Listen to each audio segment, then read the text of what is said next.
ಒಳಚರಂಡಿ ನೌಕರರಾಗಿರ್ಬೋದು, ಯಾರು ನಮ್ಮ ವಾಹನ ಚಾಲಕರ ಮನೆ ಕಸ ಸಂಗ್ರಹಣೆ ಮಾಡೋ ವಾಹನ ಚಾಲಕರಾಗಿರ್ಬೋದು, ಮತ್ತು ಹೊರ ಗುತ್ತಿಗೆಯಲ್ಲಿ ಕೆಲಸ ಮಾಡ್ತಾ ಇರತಕ್ಕಂಥ ಲೋಡರ್ಸ್. ಇವತ್ತು ನೀವು ಔಟ್ಸೋರ್ಸ್ ಕೊಡ್ತಾಯಿದ್ದೀರಿ, ಅವರಿಗೆ ಪ್ರಾಸೆಸ್ ಹಣ ಮತ್ತು ಗುತ್ತಿಗೆದಾರರಿಗೆ ಕಮಿಷನ್ ಹಣ ಕೊಡ್ತಾಯಿದ್ದೀರಿ. ಆ ಹಣ ಉಳಿತಾಯ ಆಗುತ್ತೆ. ಇವತ್ತೆಲ್ಲ 80 ಕೋಟಿಯಿಂದ 100 ಕೋಟಿಗೆ ನಮ್ಮ ಪರಿಹಾರನೇ ಆಗ್ಬಿಡ್ತದೆ. ರಾಜ್ಯದ ಮುಖ್ಯಮಂತ್ರಿಗಳು, ಜನಪ್ರಿಯದ ಮುಖ್ಯಮಂತ್ರಿಗಳು ಎಲ್ಲ ಭಾಗ್ಯಗಳು ಕೊಟ್ಟು ಅದನ್ನು ಸಮರ್ಪಕವಾಗಿ ನಿಭಾಯಿಸತಕ್ಕಂಥ ದಕ್ಷತೆ ಉಳ್ಳಂಥ ಪೌರ ಕಾರ್ಮಿಕರನ್ನ ಅಥವಾ ನಮ್ಮ ಒಳಚರಂಡಿ ಪೌರ ಕಾರ್ಮಿಕರನ್ನ ಮತ್ತು ವಾಹನ ಚಾಲಕರನ್ನ ಎಲ್ಲೋ ಮರ್ತರು ಅನ್ನಂಗೆ ನಮ್ಗೆ ಅನಿಸ್ತದೆ. ಹಾಗಾಗಿ ಯಾವುದೇ ವಿರುದ್ಧವಾಗಿ ಘೋಷಣೆ ಆಗಲಿ ಧಿಕ್ಕಾರ ಆಗಲಿ ಇಲ್ಲ. ನಮ್ಮ ಹಕ್ಕೊತ್ತಾಯನ ನಮ್ಮ ವಿವಿಧ ಸಂಘಟನೆಗಳ ವತಿಯಿಂದ ನಮ್ಮ ಮೈಸೂರು ಜಿಲ್ಲೆಯಿಂದನ ನಮ್ಮ ಇಲ್ಲಿ ಮಹದೇವಪ್ಪ ಸಾಹೇಬರು ತವರು ಜಿಲ್ಲೆ ಪ್ರಬಲವಾದ ಸಚಿವರು, ಪೌರ ಕಾರ್ಮಿಕರ ಬಗ್ಗೆ ಸಚಿವರು ಮೈಸೂರು ಜಿಲ್ಲೆಯವರು. ನಮ್ಮ ಸನ್ಮಾನ್ಯ ಮುಖ್ಯಮಂತ್ರಿಗಳು 2 ಬಾರಿ ಮುಖ್ಯಮಂತ್ರಿಗಳಾಗಿದ್ದಾರೆ. ಜನಪ್ರಿಯ ಮುಖ್ಯಮಂತ್ರಿಗಳು ಮೈಸೂರು ಜಿಲ್ಲೆಯವರು. ಹಾಗಾಗಿ ನಾವು ಮೈಸೂರು ಜಿಲ್ಲೆಯಿಂದನೇ ಅದನ್ನು ಪ್ರಾರಂಭ ಮಾಡಿ ಮುಖ್ಯಮಂತ್ರಿಗಳಿಗೆ, ಸಂಬಂಧಪಟ್ಟ ಮಂತ್ರಿಗಳಿಗೆ ಗಮನ ಸೆಳೆಯೋಣ. ನಮ್ಮ ಬಗ್ಗೆ ಸ್ವಲ್ಪ ಅಕ್ಕರೆಯಿಂದ ಪ್ರೀತಿಯಿಂದ ನೋಡಲಿ. ರಾಜ್ಯಕ್ಕೆ ಅಭಿವೃದ್ಧಿ ಕೊಡುಗೆಗಳನ್ನೇ ಕೊಡ್ತಾಯಿದ್ದೀರಿ. ಒಳಚರಂಡಿ ನೌಕರರು ದೊಡ್ಡ 500ರಿಂದ 600 ಪೌರ ಕಾರ್ಮಿಕರು ಮಾತ್ರ ಇರೋದು. ತಮಗೆ ಗೊತ್ತಿರೋಂಥದ್ದು ಅಂಕಿಅಂಶ. ಇವತ್ತೆಲ್ಲ 8 ರಿಂದ 9 ಸಾವಿರ ವಾಹನ ಚಾಲಕ, ಕಸ ಸಂಗ್ರಹಣೆ ಮಾಡೋ ಚಾಲಕರಾಗಲಿ ಮತ್ತು ಲೋಡರ್ಸ್ಗಳಾಗಲಿ ಇವತ್ತೆಲ್ಲ 100 ಕೋಟಿನ ನೀವು ಮೀಸಲಿಟ್ಬಿಟ್ರೆ ನಮ್ಮ ಪರಿಹಾರವೇ ಒಂದು ಬಗೆಹರಿದಂಗೆ ಆಗುತ್ತೆ. ಉದ್ಯೋಗ ಭದ್ರತೆ ಕೊಟ್ಟಂಗೆ ಆಗುತ್ತೆ. ದಯಮಾಡಿ ಸನ್ಮಾನ್ಯ ಮುಖ್ಯಮಂತ್ರಿ ಸಿದ್ದರಾಮಯ್ಯ ಸಾಹೇಬ್ರೆ ದೊಡ್ಡ ಮನಸ್ಸು ಮಾಡಿ ಇವ್ರನ್ನ ನಮ್ಮ ನೇರ ಪಾವತಿ ಮಾಡಿ. ಇನ್ನೂ ಒಂದು ಅವ್ರಿಗೆ ಒಂದು ಸಲಹೆ ಅಂತಂದರೆ, ನೀವು ಕಾಯಂ ಮಾಡೋಕ್ಕಾಗಲ್ಲ ಅಂದರೆ ನಿಮ್ಗೆ 108 ಹೊರೆ ಆಗುತ್ತೆ ಅಂತಂದರೆ ಅಟ್ಲೀಸ್ಟ್ ಕನಿಷ್ಠ ವೇತನವನ್ನು ಇನ್ಕ್ರೀಸ್ ಮಾಡಿ. ಒಂದು 25,000ರಿಂದ 30,000 ಹಿಂಗಿದ್ರು ಅಗತ್ಯವಾದಂಥ ಸೇವೆ, ನಾಗರಿಕನಿಗೆ ನೀವು ಅಗತ್ಯವಾದಂಥ ಸೇವೆನ ಮಾಡಿಸ್ಕೊತಿದ್ದೀರಿ.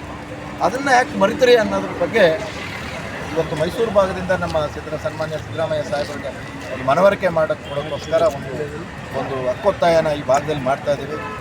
ಅದನ್ನು ತತ್ಕ್ಷಣದಿಂದ ಸಿದ್ದರಾಮಯ್ಯ ಸಾಹೇಬರು ಇದನ್ನು ಗಮನ ಹರಿಸಿ ಒಂದು ನೇರ ಪಾವತಿ ತರಬೇಕು. ಕನಿಷ್ಠ ವೇತನನ 25ರಿಂದ 30,000 ರೂಪಾಯಿ ಒಂದು ನಿಗದಿ ಮಾಡಿದ್ರೆ ಆ ಕಷ್ಟಪಡೋಂಥ ಪೌರ ಕಾರ್ಮಿಕ, ಕಷ್ಟಪಡೋಂಥ ಒಂದು ಹೊರಗುತ್ತಿಗೆ ಚಾಲಕ ಆಗಲಿ ಅಥವಾ ಲೋಡರ್ಸ್ ಆಗಲಿ ಒಂದು ಜೀವನ ಮಾಡೋಕ್ಕೆ ಇವತ್ತಿನ ಒಂದು ಸನ್ನಿವೇಶದಲ್ಲಿ ಅದು ಕಷ್ಟ ಸಾಧ್ಯನೇ. ಆದರೂ ಅದನ್ನು ಕೈ ಬಿಡಬಾರ್ದು. ಅಷ್ಟಾರ ಒಂದು ನಿಗದಿ ಮಾಡಬೇಕು. 30,000 ರೂಪಾಯಿವರೆಗೂ ಒಂದು ಕನಿಷ್ಠ ವೇತನ ನಿಗದಿ ಮಾಡಬೇಕು ಅಂತೇಳಿ ತಮ್ಮಗಳ ಮುಖೇನ ನಾನು ಮೈಸೂರು ಭಾಗದಿಂದ ಒಂದು ಕರೆ ಅವರ ಮನಸ್ಸು ಹೋಗಲಿ, ಮನಸ್ಸಿಗೆ ಹಾಕ್ಕೊಳ್ಳಿ ಅಂತ ಒಂದು ಮನವಿ ಮಾಡಿಕೊಡ್ತಾ ಇದ್ದೀವಿ. ಡಿ.ಆರ್. ರಾಜು, ರಾಜ್ಯಾಧ್ಯಕ್ಷ ಪೌರ ಕಾರ್ಮಿಕ ಸಂಘ. ಕರ್ನಾಟಕ ರಾಜ್ಯ ಪೌರ ಕಾರ್ಮಿಕರ ಸಂಘಟನೆ ವತಿಯಿಂದ ಇಡೀ ರಾಜ್ಯದ ಒಂದು ಹೋರಾಟಕ್ಕೆ ಮೈಸೂರಿನಲ್ಲಿ ಒಂದು ಪ್ರಾರಂಭಿಕ ಹಂತವನ್ನು ಪ್ರಾರಂಭಿಸಿದ್ದಾರೆ. ತಮಗೆ ಗೊತ್ತಿರ್ತಕ್ಕಂಥ ಈಗಾಗಲೇ ನಮ್ಮ ರಾಜ್ಯಾಧ್ಯಕ್ಷರು ಡಿ.ಆರ್. ರಾಜು ಅವರು ಹೇಳಿದ್ದಾರೆ, ಕರ್ನಾಟಕ ರಾಜ್ಯದಲ್ಲಿ ಆಯವ್ಯಯವನ್ನು ಸನ್ಮಾನ್ಯ ಸಿದ್ದರಾಮಯ್ಯನವರು ಕಳೆದ ಬಾರಿ ಎಲ್ಲರೂ ಕೂಡ ಪೌರ ಕಾರ್ಮಿಕರಿಗೆ ಒಂದು ವಿಶೇಷ ಆಯವ್ಯಯದಲ್ಲಿ ಬೊಮ್ಮಾಯಿ ಸರ್ಕಾರ ಇರ್ಬೋದು, ಸಿದ್ದರಾಮಯ್ಯನವ್ರ ಸರ್ಕಾರ ಇರ್ಬೋದು, ಅವರು ಕೂಡ ಮಾಡಿದ್ದಾರೆ. ಈ ಬಾರಿ ಯಾಕೆ ಮಾಡ್ತಾರೋ ಗೊತ್ತಿಲ್ಲ. ನಾವು ಕೇಳೋದಿಷ್ಟೇ, ಇವತ್ತು ಸಮಾಜದಲ್ಲಿ ಆರೋಗ್ಯ ರಕ್ಷಕರಾಗಿ, ಸ್ವಚ್ಛತಾ ಸೇನಾನಿಗಳಾಗಿ ಇಡೀ ರಾಜ್ಯದ ಒಂದು ಅನೈರ್ಮಲ್ಯವನ್ನು ತೊಡೆದು ಹಾಕಿ ಪರಿಶುದ್ಧತೆಯನ್ನು ಕಾಪಾಡ್ತಕ್ಕಂಥ ಈ ಸ್ವಚ್ಛತಾ ಸೇನಾನಿಗಳ ಬಗ್ಗೆ ಗಮನ ಇಲ್ಲದೆ ಹೋಗಿದೆ. ಅದಕ್ಕೆ ನಾವು ಸನ್ಮಾನ್ಯ ಸಿದ್ದರಾಮಯ್ಯನವರೇ ಆಯವ್ಯಯದಲ್ಲಿ ತಾವು ಮಂಡಿಸಿಲ್ಲ ಅಂದರೂ ಕೂಡ ಸರ್ಕಾರವರ ಈ ಒಂದು ವಿಚಾರವನ್ನು ವಿಶೇಷ ಪ್ರಕರಣ ಅಂತ ಭಾವಿಸಿ ವಿಶೇಷ ಸಂಪುಟವನ್ನು ಕರೆದು ಈ ಒಂದು ತೀರ್ಮಾನವನ್ನು ತಾವು ಮಾಡಿದರೆ ಇಡೀ ರಾಜ್ಯದಲ್ಲಿ ನಮ್ಮ ರಾಜ್ಯಾಧ್ಯಕ್ಷರು ಹೇಳಿದಾಗೆ ಒಂದು 100 ಕೋಟಿ ಅನುದಾನ ಕೊಟ್ಟರೆ ಒಳಚರಂಡಿ ಕಾರ್ಮಿಕರದು, ಮನೆ ಕಸ ಸಂಗ್ರಹ ಮಾಡತಕ್ಕಂಥವ್ರದ್ದು, ಮತ್ತು ಕಸ ವಾಹನ ಚಾಲಕರು ಮತ್ತು ಗುತ್ತಿಗೆಯಲ್ಲಿರ್ತಕ್ಕಂಥ ಪೌರ ಕಾರ್ಮಿಕರು, ನೇರವಾಗಿ ಪೌರ ಕಾರ್ಮಿಕರು. ಹಾಗಾಗಿ ಈ ಒಂದು ಇದನ್ನು ಮಾಡಿದರೆ ಇಡೀ ರಾಜ್ಯದಲ್ಲಿ ಒಳಿತು ಆಗ್ತದೆ ಅನ್ನೋ ಒಂದು ವಿಚಾರವನ್ನು ಹೇಳುತ್ತಾ, ಮತ್ತೊಂದು ವಿಚಾರ ಏನಪ್ಪ ಅಂತಂದರೆ, ಇವತ್ತು ಏನೊಂದು ಬಜೆಟ್ನಲ್ಲಿ ಮರ್ತಿರ್ಬೋದು, ಒಂದು ವಿಶೇಷ ಸಂಪುಟವನ್ನು ಕರೆದು ಮಾಡಬೇಕು. ಅದು ನಮ್ಮ ಕಳಕಳಿಯ ಕೋರಿಕೆಯಲ್ಲಿ ಯಾವುದೇ ಧಿಕ್ಕಾರದ ಘೋಷಣೆ ಕೂಗಿಲ್ಲ, ನಾವು ಯಾವುದೇ ಸರ್ಕಾರದ ವಿರುದ್ಧ ನಾವೇನು ಮಾತಾಡ್ತಾ ಇಲ್ಲ. ಸರ್ಕಾರ ಮಾಡಿದೆ, ಬಟ್ ಇದು ಕೂಡ ಮಾಡಲಿ ಅನ್ನೋದು ನಮ್ಮ ಒಂದು ಒಕ್ಕೊತ್ತಾಯ ಅಂತ ಹೇಳಿ ನಾನು ಈ ಸಂದರ್ಭದಲ್ಲಿ ಹೇಳ್ತಾ ಇದ್ದೀನಿ. ಮತ್ತು ಕಸದ ವಾಹನ ಚಾಲಕರಿಗೆ ಯಾವುದೇ ಒಂದು ಕನಿಷ್ಠ ವೇತನ ಕೂಡ ಇಲ್ಲ. ಅವ್ರನ್ನ ಒಂದು ಕತ್ತೆಗಳ ರೀತಿ ದುಡಿಸ್ಕೊಳ್ತಾ ಇರ್ತಕ್ಕಂಥ ಒಂದು ಸ್ಥಿತಿ ನಿರ್ಮಾಣ ಆಗಿದೆ. ಇದು ಆಗಬಾರ್ದು, ಇದನ್ನು ರದ್ದುಪಡಿಸಬೇಕು. ಅವರಿಗೆ ನೇರವಾಗಿ ಒಂದು ನೇರ ಪಾವತಿ ನೌಕರರನ್ನಾಗಿ ಮಾಡಬೇಕು. ಮತ್ತು ಮನೆ ಕಸ ತೆಗೆಯೋರು ಕೂಡ ಮಹಿಳಾ ಸ್ವಸಹಾಯಗಳ ಸಂಘಕ್ಕೆ ಕೊಟ್ಟು ಅವರು ಕೂಡ ಉದ್ಯೋಗ ಭದ್ರತೆ ಇಲ್ಲ, ಅವರು ಕೂಡ ಉದ್ಯೋಗ ಭದ್ರತೆಯನ್ನು ಕೊಡಬೇಕು ಅಂತ ನಾನು ಸನ್ಮಾನ್ಯ ಸಿದ್ದರಾಮಯ್ಯ ಅವರಿಗೆ ತಮ್ಮ ಮೂಲಕ ಕೇಳಿಕೊಂಡು ನನ್ನ ಮಾತನ್ನ ಮುಗಿಸ್ತಾ ಇದ್ದೀನಿ. ನನ್ನ ಹೆಸರು ಕೆ ನಂಜಪ್ಪ ಬಸವನಗುಡಿ. ಈ ಒಂದು ಸಂಘಟನೆಯಲ್ಲಿ ಹಿರಿಯ ಸಲಹೆಗಾರರಾಗಿ ಏನಿವತ್ತು ಕರ್ನಾಟಕದಲ್ಲಿ ಸನ್ಮಾನ್ಯ ಸಿದ್ದರಾಮಯ್ಯನವರು ಮೊನ್ನೆ ತಾನೇ ಮಂಡಿಸಿದಂಥ ಬಜೆಟ್ನಲ್ಲಿ ಈ ನಗರಗಳ ಸ್ವಚ್ಛತೆ ಮತ್ತು ಕುಡಿಯುವ ನೀರಿನ ಕೆಲಸ ಮಾಡ್ತಕ್ಕಂಥ ಸುಮಾರು 40,000 ಜನ ಕಾರ್ಮಿಕರು ಕೆಲಸ ಮಾಡ್ತಿದ್ದಾರೆ.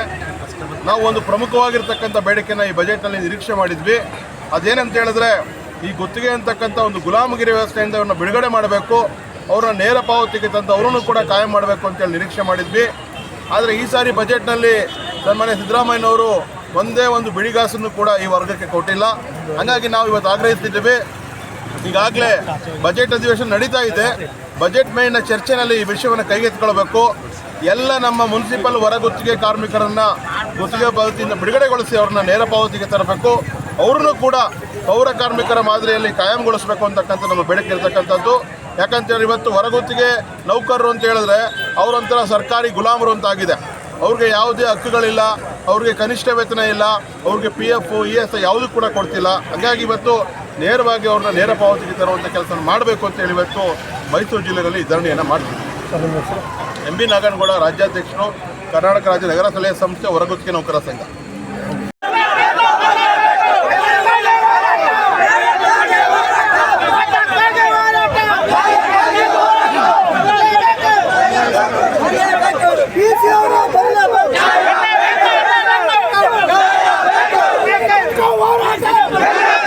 ಮತ್ತೆ ಈ ಪೌರ ಕಾರ್ಮಿಕರು ಆಯವ್ಯಯದಲ್ಲಿ ಮಾತಾಡಿರಲಿಲ್ಲ. ದಯಮಾಡಿ ಈಗ ಇನ್ನೂ ಅಧಿವೇಶನ ನಡೀತಾ ಇದೆ. ಈಗ ಇದನ್ನು ಮನಗಂಡು ಇದನ್ನು ಕಾರ್ಯರೂಪಕ್ಕೆ ತರಬೇಕು ಅನ್ನೋದು ಕೂಡ ಪೌರ ಕಾರ್ಮಿಕ ರಾಜ್ಯ ಪೌರ ಕಾರ್ಮಿಕ ಅವರಿಗೆ ಮಾನ್ಯ ಜಿಲ್ಲಾಧಿಕಾರಿಗಳು, ಮೈಸೂರು ಜಿಲ್ಲೆ, ಮೈಸೂರು ಮುಖಾಂತರ ಸನ್ಮಾನ್ಯ ಶ್ರೀ ಸಿದ್ದರಾಮಯ್ಯರವರು, ಮಾನ್ಯ ಮುಖ್ಯಮಂತ್ರಿಗಳು, ಕರ್ನಾಟಕ ಸರ್ಕಾರ, ವಿಧಾನಸೌಧ, ಬೆಂಗಳೂರು. ಮಾನ್ಯರೇ, ಮೈಸೂರು ಜಿಲ್ಲೆಯ ಸುಮಾರು 13 ULBಗಳು ಅಂದರೆ ಸ್ಥಳೀಯ ಸಂಸ್ಥೆಗಳಾದ ಮೈಸೂರು ಮಹಾನಗರ ಪಾಲಿಕೆ, ಊಟಗಳ್ಳಿ ನಗರಸಭೆ, ಹುಣಸೂರು ನಗರಸಭೆ, ನಂಜನಗೂಡು ನಗರಸಭೆ, KR ನಗರ ಪುರಸಭೆ, ತಿರುವನಂತಪುರ ಪುರಸಭೆ, ಬನ್ನೂರು ಪುರಸಭೆ, ಪಿರಿಯಾಪಟ್ಟಣ ಮತ್ತು ಪಟ್ಟಣ ಪಂಚಾಯತಿ HD ಕೋಟೆ ಮತ್ತು ಸರಗೂರು, ಬ್ರಹ್ಮನಹಳ್ಳಿ ಪಟ್ಟಣ ಪಂಚಾಯತಿ ಮತ್ತು ಭೂಗಾದಿ ಪಟ್ಟಣ ಪಂಚಾಯತಿ, ಶ್ರೀರಾಮಪುರ